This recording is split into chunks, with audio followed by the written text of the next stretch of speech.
Puerto Rico में एक जगह का नाम है एरिसीबो, जहां 1974 में दुनिया के सबसे शक्तिशाली रेडियो टेलीस्कोप से एक रेडियो मैसेज स्पेस में भेजा गया। अब ये मैसेज था बाइनरी कोड में, जो कि M13 स्टार क्लस्टर की तरफ भेजा गया था, जिसे वहां पहुंचने में लगभग 25,000 साल का समय लगने वाला था। तो वैज्ञानिकों की टीम को कोई टेंशन नहीं थी कि कभी कोई रिप्लाई आएगा, मतलब उनके जीवन काल में तो ना आने वाला था। और वो मस्ती मजाक में जाम छलकाते हुए एक दूसरे से कह रहे थे, लो जी हमने सत्यानाश के बीज बो दिए हैं, जिन्हें काटने की जिम्मेदारी आने वाली जनरेशन की है। और वो सही थे, क्योंकि सन 2001 में उनके द्वारा छोड़े गए मैसेज का रिप्लाई आया, और बड़े जोरदार तरीके से आया, जिसे दुनिया आज के समय एरिसीबो मैसेज के नाम से जानती है। अब इस मैसेज से जुड़े हुए कुछ फैक्ट्स क्लियर कर लेते हैं, उसके बाद आगे की कहानी बताता हूँ कि हुआ क्या। क्योंकि इस मैसेज के आने के बाद जिन नौटंकियों का सिलसिला चला वो आज तक जारी है। ये मैसेज लिखा था फ्रैंक ड्रेक और कार्ल सैगन ने, जिसका उद्देश्य था एक्स्ट्रा टेरेस्ट्रियल इंटेलिजेंट लाइफ को ये बताना, यानी एलियंस को ये बताना कि भैया हम लोग धरती पे बड़ी तरक्की कर चुके हैं, तो अगर तुम्हारा मूड हो तो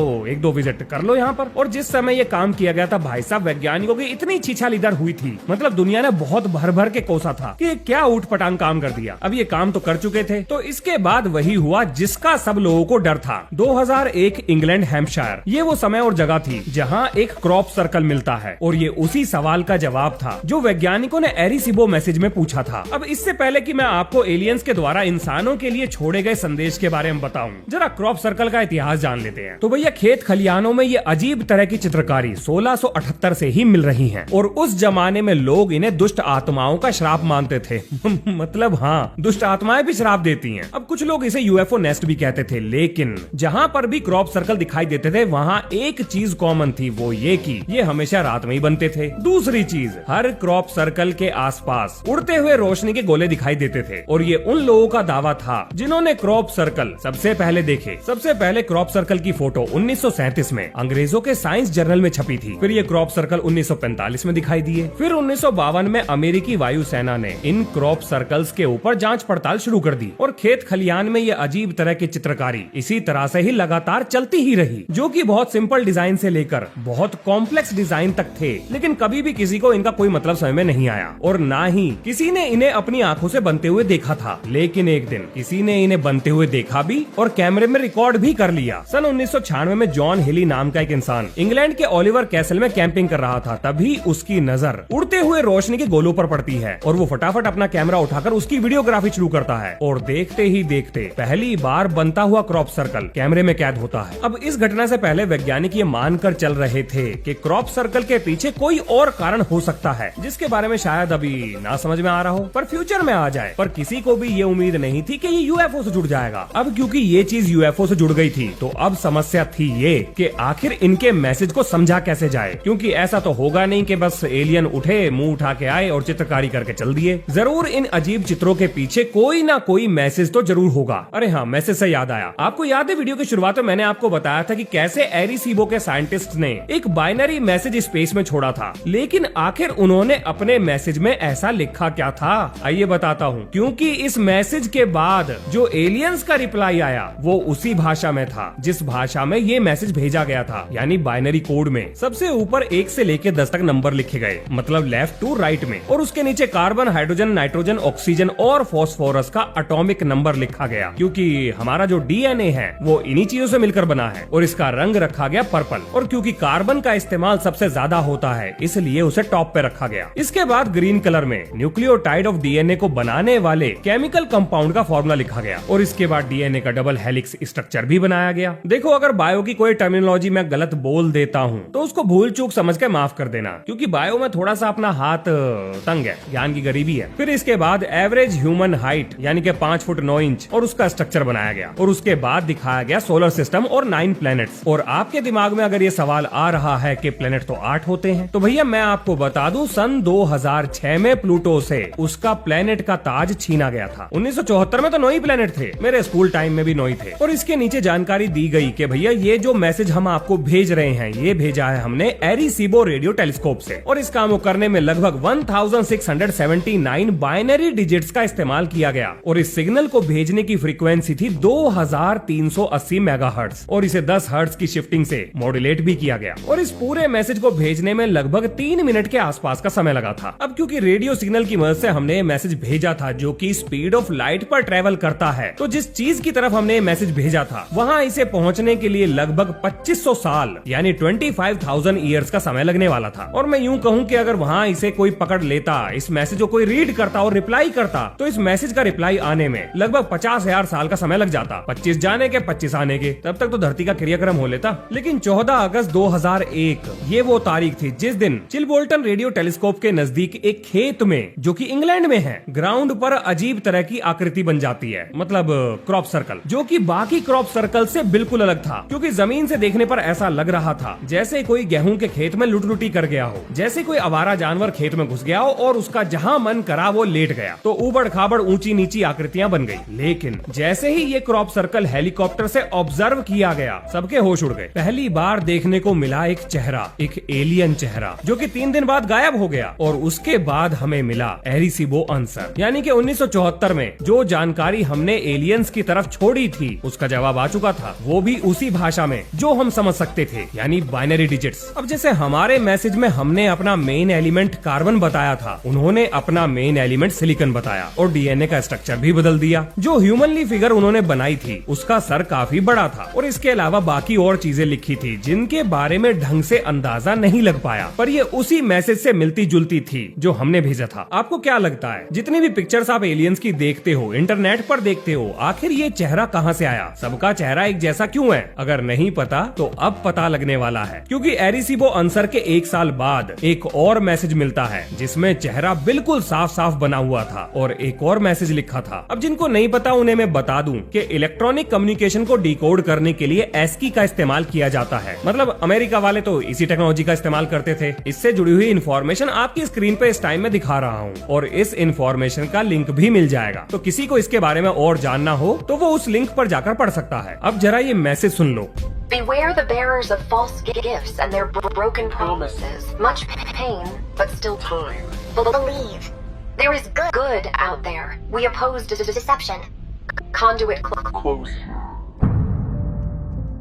अब इसका जिसको जो मतलब निकालना है वो निकाल सकता है। मैं इस मैसेज के मीनिंग की कंट्रोवर्सी से दूर रहूंगा। अब ये बात भी बिल्कुल ठीक है कि एलियंस धरती वासियों से कम्युनिकेट करने के लिए सिर्फ क्रॉप सर्कल के सहारे ही नहीं बैठे थे, बल्कि और भी बहुत सारे तरीके इस्तेमाल कर रहे थे, जिनमें से एक का हमें पता लगा उस दिन जिस दिन सन 2004 में रॉबर्ट रिज नाम का एक आदमी न्यू मैक्सिको में एक हिरण का शिकार कर रहा था। तब उसे रेत में एक पत्थर मिलता है जिस पर एक अजीब सा डिजाइन बना हुआ था। वो उस पत्थर को अपने साथ ले आता है, लेकिन इस बात को वो सीक्रेट नहीं रखता, बल्कि वो सबको बताता है और जल्दी ये खबर चारों तरफ फैल जाती है। फिर जब उस पत्थर पर रिसर्च की गई तो ये पाया गया कि वो एक लोड स्टोन था और लोड स्टोन नेचुरल मैग्नेट्स को कहा जाता है, यानी जमीन से निकलने वाला मैग्नेटिक मटेरियल। अब जब इस पत्थर को माइक्रोस्कोप के नीचे देखा गया तो ये पाया गया कि ये निशान किसी भी मशीन के द्वारा नहीं बनाए गए, ये नेचुरल थे और लोड स्टोन उस एरिया में नहीं पाए जाते जहाँ पर ये पत्थर मिला था। और कमाल तो तब हो गया जब ये बात सामने आई कि इस पत्थर पे जो डिजाइन बना हुआ था वो 8 साल पहले यानी कि 1996 में एक क्रॉप सर्कल के रूप में पहले ही खोजा जा चुका था। अब जाहिर सी बात है, जिसके साथ भी एलियंस का नाम जुड़ेगा या फिर उनसे जुड़ी हुई चीजों के साथ जुड़ जाएगा उसे पॉपुलैरिटी तो मिलनी ही थी। तो इस चीज का बहुत से लोगों ने फायदा भी उठाया और बहुत बड़े बड़े झूठ भी बनाए, जिनमें से एक का पता लगा तब जब 9 सितंबर 1991 में इंग्लैंड के एक न्यूज़पेपर ने फ्रंट पेज कवर स्टोरी छाप दी, जिसमें न्यूज़पेपर ने यह बताया कि कैसे 2 60 साल के नौजवानों ने पूरी दुनिया को चूना लगाया, क्रॉप सर्कल के नाम पे चूना लगाया। और भाई साहब 60 साल की उम्र में ऐसी हरकतें कौन करता है? ये चूना लगाने का काम तो नौजवानों का ही है, तो ये 60 साल में नौजवान ही कहलाएंगे, मतलब एटलीस्ट मैं तो नौजवान ही कहूंगा। तो भाई साहब इन्होंने क्या काम किया कि अपने गले में डालकर एक रस्सी और पैर के नीचे पट्टा अपने गेहूं के खेत में दबादब पेड़ों को पैरों के नीचे दबाना शुरू कर दिया, जिससे पैदा हुआ क्रॉप सर्कल। और बस हो गई है फेमस, चारों तरफ अर्चे पर्चे खर्चे और इनके ही चर्चे, बस यही चल रहा था। लेकिन फिर इनका भांडा फूट गया, किसी ने इनकी चुगली कर दी तो उसमें भी इनको फायदा मिल गया, क्योंकि इन्होंने खुद टीवी पर आकर ये बात कबूल करी तो फिर से इन्हें पूरी फुटेज मिली। और इसके बाद एंट्री होती है विरोध की कीर्तन मंडली की, जो शुरू से ही ये बात कह रही थी कि भैया क्रॉप सर्कल नाम की कोई चीज होती ही नहीं, ये तो बस कुछ ठग लोगों का काम है। और जैसा कि आप जानते हो कि हर चीज का विरोध करने वाले हर जगह मौजूद रहते हैं, तो यहाँ पर भी थे, आखिर उनकी दाल रोटी इसी से तो चलती है। अब ये बात बिल्कुल ठीक थी कि इन 2 बुढ़े बाबाओं ने क्रॉप सर्कल बनाए थे, लेकिन सारे सारे क्रॉप सर्कल इनके बनाए हुए तो नहीं हो सकते, लेकिन इस बात को साबित कैसे करें कि कौन सा क्रॉप सर्कल नेचुरल है और कौन सा क्रॉप सर्कल बनाया गया है? क्या इसको साइंटिफिक तरीके से साबित किया जा सकता है? बिल्कुल किया जा सकता है और किया भी गया है। तो क्या ऐसा कोई क्रॉप सर्कल मिला है जिसे इंसानों ने ना बनाया हो? बिल्कुल मिला है। देखिए, जो क्रॉप सर्कल इंसानों ने बनाए हैं उसके निशान प्लांट्स पर बड़ी आसानी से मिल जाते थे। वो एक साइड से बैंड थे, उन गिरे हुए पौधों का रंग भी बदल जाता था और इस बनाए हुए क्रॉप सर्कल में कोई भी फिक्स पैटर्न नहीं था, मतलब पेड़ टेढ़े मेढ़े तरीके से जमीन पर पड़े थे। लेकिन कुछ क्रॉप सर्कल ऐसे भी थे जिनकी लेयर्स बिल्कुल पानी की तरह बिछाई गई थी, उन पर कोई निशान नहीं था और पेड़ों के गिरने के बाद वो लगातार ग्रो भी करते रहे और कुछ समय बाद खड़े भी हो गए। अब इन क्रॉप सर्कल्स को ये मानना कि ये इंसानों ने बनाए हैं ये साबित नहीं हो पाया था, पर इस बात को लेकर वैज्ञानिक इतने श्योर कैसे थे? क्योंकि उन्होंने खुद क्रॉप सर्कल बनाने की कोशिश की और उन्होंने ये पाया कि वो नॉन डिस्ट्रक्टिव तरीके से क्रॉप सर्कल को बना ही नहीं सकते। फिर एक दिन उन्हें पके हुए गेहूं के खेत में एक क्रॉप सर्कल मिला और जैसा कि आप जानते हो, जब गेहूं पककर सुनहरा हो जाता है तो उसकी बाल अपने वजन से टेढ़ी हो जाती है, लेकिन उस क्रॉप सर्कल में जो पेड़ जमीन पर लेट गए थे उनकी बाल टेढ़ी नहीं थी, पकने के बाद भी टेढ़ी नहीं थी। ऐसा कैसे हो सकता है? बिल्कुल हो सकता है, रेडिएशन ऐसा कर सकता है। पर खेत में रेडिएशन कहां से आएगा, यही तो पता करना है। देखिए, गेहूं के पेड़ का तना एपिकल नोड से सेपरेट होता है और 1990 के बायोफिजिसिस्ट विलियम लेवेनगुड ने क्रॉप सर्कल से गेहूं के पौधों को निकालकर स्टडी करना शुरू करा और उन्होंने ये पाया कि गेहूं के पेड़ के नोड अंदर से फटे हुए थे और ये एक इंटरनल डैमेज था। जैसे पॉपकॉर्न को माइक्रोवेव में रखने पर मकई के दाने अंदर से फटकर पॉपकॉर्न का रूप लेते हैं, ऐसे ही गेहूं के नोड अंदर से डैमेज हुए थे और ये सिर्फ माइक्रोवेव रेडिएशन से ही पॉसिबल था। इस चीज को फेक नहीं किया जा सकता। और जिन लोगों ने भी खेतों में क्रॉप सर्कल बनते हुए देखे थे या बनने के बाद देखे थे, उनमें से ज्यादातर लोगों का ये कहना था कि उन्हें क्रॉप सर्कल के ऊपर धुआं उठता हुआ नजर आया। वो धुआं नहीं था, वो स्टीम थी। और कुछ क्रॉप सर्कल के ऊपर तो मैग्नेटाइज्ड आयरन की लेयर भी मिली है, बहुत पतली लेयर, और वो लोहा नहीं जो हमारे यहाँ मिलता है, बल्कि मीटेरॉइड आयरन, जिसे मैग्नेटिक ग्लेज के नाम से जाना जाता है। अब क्रॉप सर्कल के साथ यही एक अजीब बात नहीं थी, बल्कि कुछ क्रॉप सर्कल तो प्रॉपर मैथमेटिकल रिप्रेजेंटेशन भी थे, जैसे कि ये जिसमें पाई की वैल्यू 10 डिजिट तक दिखाई गई है। और इसी तरह से क्रॉप सर्कल्स में गोल्डन रेशियो और फिबोनाची नंबर्स भी मिले हैं। इसके अलावा क्रॉप सर्कल्स में सिमेटिक पैटर्न भी मिले हैं। सिमेटिक पैटर्न, ये वीडियो तो आपने देखी ही होगी, जिसमें एक प्लेट के ऊपर कुछ रेत के दाने डालकर जब उसे वाइब्रेट किया जाता है तो अलग अलग फ्रीक्वेंसी पे अलग अलग पैटर्न बनते हैं। तो क्या क्रॉप सर्कल का मीनिंग कोई फ्रीक्वेंसी है? हो भी सकती है। और कुछ क्रॉप सर्कल में तो दो न्यूट्रॉन स्टार एक दूसरे का चक्कर लगाते हुए भी देखे गए हैं। अब ये चीज स्पेशल है, क्योंकि अगर दो न्यूट्रॉन स्टार एक दूसरे का चक्कर लगाते हुए एक दूसरे में मर्ज हो जाते हैं तो वो एक मैग्नेटार बनाते हैं। और मैग्नेटार यूनिक इसलिए हैं क्योंकि उनसे ज्यादा स्ट्रॉन्ग मैग्नेटिक फील्ड यूनिवर्स में किसी और चीज की नहीं है। अगर थ्योरेटिकली बात करें तो मैग्नेटार की ग्रेविटी इतनी स्ट्रॉन्ग है जो अपने चारों तरफ स्पेस टाइम को पूरी तरह से कर्व कर देती है और हमें मिलता है वर्म होल। हालांकि ये सब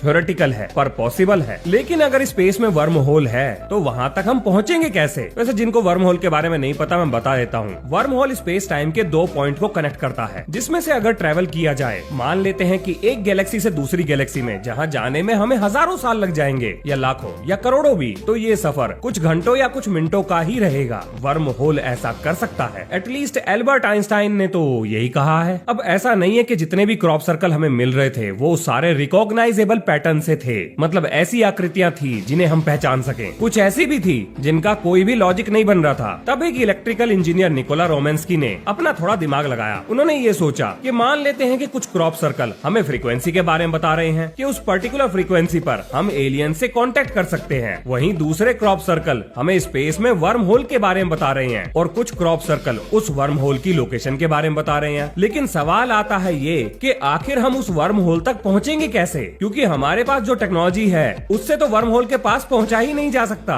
रॉकेट या स्पेस क्राफ्ट से ये काम करना लगभग नामुमकिन है, तो कोई एयरक्राफ्ट भी होना चाहिए ना। और जो आप सोच रहे हो वही होने वाला है। ये जो क्रॉप सर्कल थे जिनका कोई मीनिंग नहीं निकल रहा था, जब इनको 3D सॉफ्टवेयर में डालकर इनकी पिक्चर बनाई गई, 3D मॉडल बनाया गया, तो वो कुछ उन्हीं डिस्क शेप एयरक्राफ्ट की तरह दिखने लगा जो आपको आजकल हर पिक्चर या वीडियो में देखने को मिलते हैं। यानी एलियंस का शिप देखने में कैसा होगा, ये पिक्चर हमने अपने मन से नहीं बनाई है, बल्कि इसका आइडिया हमें क्रॉप सर्कल से ही मिला है। अब जैसे ही अपने वैज्ञानिक को ये पता लगा कि ये तो एक स्पेसशिप का डिजाइन है, तो उसने फंडिंग जुटाने की कोशिश करी और उसे फंडिंग मिल भी गई, लेकिन फंडिंग पूरी नहीं पड़ी और प्रोजेक्ट को बीच में ही रोकना पड़ा। अब कुछ पल के लिए मान लो कि जो क्रॉप सर्कल है उसने हमें स्पेसशिप का डिजाइन दिया, लेकिन ऐसे स्पेसशिप को आप पावर कैसे करोगे? धरती पे तो कोई चीज ऐसी है ही नहीं जो इतनी पावर जनरेट कर सके। और यहाँ पर एंट्री होती है नाजियों के द्वारा बनाई गई ग्लॉक और एंटी ग्रेविटी मर्करी इंजन की, जिनके काम करने के तो हमारे पास कोई सबूत नहीं है, लेकिन बहुत से लोगों ने ऐसा क्लेम किया है कि ये चीजें काम करती थी। अब यहाँ पर बॉब लजार का जिक्र करना भी जरूरी है, क्योंकि ये वो वैज्ञानिक थे जो एरिया 51 में एलिमेंट 115 के ऊपर रिसर्च कर रहे थे। उनका ये कहना था कि एलियन शिप को एलिमेंट 115 से पावर दी जा सकती है, लेकिन 90s 80s में तो एलिमेंट 115 नाम की कोई चीज ही नहीं थी। लेकिन सन 2003 में एलिमेंट 115 मिल गया और बहुत से वैज्ञानिकों का ये मानना है कि एलियन शिप्स एलिमेंट 115 के सिलेंडर्स को बहुत तेजी से घुमाकर एंटी ग्रेविटी पैदा करती हैं, जैसा मरकरी इंजन के लिए कहा जाता था, और कुछ लोग तो आज भी कहते हैं। तो कुल मिलाकर आखिर वैज्ञानिक किस नतीजे पर पहुंचे कि भैया क्रॉप सर्कल का क्या तो कारण है और उनसे कौन कौन सी जानकारी हमें मिल रही है। तो देखिए, ये जानकारी सरकारों ने पब्लिक डोमेन में कभी भी नहीं आने दी। मतलब आज भी सरकारों की तरफ से क्रॉप सर्कल एक मिस्ट्री है। वो कैसे बनते हैं, क्यों बनते हैं, कब बनते हैं, इसकी जानकारी पब्लिक डोमेन में गवर्नमेंट की तरफ से नहीं दी गई है। अगर उन्हें पता है तो, और अगर पता ही नहीं है तो कोई बात ही नहीं है। इसके अलावा अगर उन्होंने क्रॉप सर्कल की मिस्ट्री को डिकोड कर भी लिया है तो भी सरकारें, आप जैसा कि जानते हो, बहुत सारे सीक्रेट प्रोजेक्ट चलाती हैं जिनकी जानकारी वो बाहर नहीं आने देंगी। तो फिलहाल के लिए क्रॉप सर्कल एक मिस्ट्री बना हुआ है जिसके ऊपर सरकारें बोलने से बच रही हैं। अब बहुत से लोग ये सवाल भी पूछते हैं कि आखिर ये सारी अजीब चीजें विदेशों में ही क्यों होती हैं। अब ये सवाल कुछ ऐसा है जैसे कि अमेरिका सबसे अमीर क्यों है, अमेरिका की मिलिट्री सबसे स्ट्रॉन्ग क्यों है। तो मेरी सलाह है कि आप थोड़ा सा इतिहास पढ़ें, आपको पता लग जाएगा कि अमेरिका के पास पैसा और मिलिट्री पावर कैसे आई। दूसरी चीज, हमारा देश जिस समय गुलामी में था तो यहाँ पर इतनी ज्यादा साइंटिफिक डेवलपमेंट नहीं हो रही थी, और जब आप साइंस पर काम ही नहीं करोगे, रिसर्च ही नहीं करोगे, तो आपको चीजें कहाँ से मिलेंगी। और जिस समय हम गुलाम थे उस समय अमेरिका यूएफओ ढूंढ रहा था। बिना खोजे कोई चीज नहीं मिलती। और जैसा कि आप देख रहे हो, जब हमने विज्ञान पे काम करना शुरू करा तो आज मून के साउथ पोल पर सबसे पहले हम ही पहुंचे हैं। और इसके अलावा दूसरी चीज हमारे कल्चर से भी जुड़ी हुई है। मान लेते हैं कि हमारे यहाँ किसी ने उड़ता हुआ ऑर्ब देख लिया, उड़ता हुआ गोला देख लिया, तो जैसे ही वो दिखाई देगा एकदम तुरंत उसी क्षण तंत्र मंत्र डिपार्टमेंट एक्टिव हो जाएगा। तो ऐसे माहौल में विज्ञान का पर्सपेक्टिव डेवलप करना ये बहुत बड़ी बात है। तो फिलहाल के लिए क्रॉप सर्कल की मिस्ट्री अनसॉल्व्ड है, ऑफिशियली तो अनसॉल्व्ड ही है। बाकी सच क्या है ये सरकारें इतनी आसानी से तो पब्लिक डोमेन में नहीं आने देंगी। तो इसी नोट के संग ये है इस वीडियो का अंत। मिलते हैं नेक्स्ट वीडियो में। जय हिंद, जय भारत।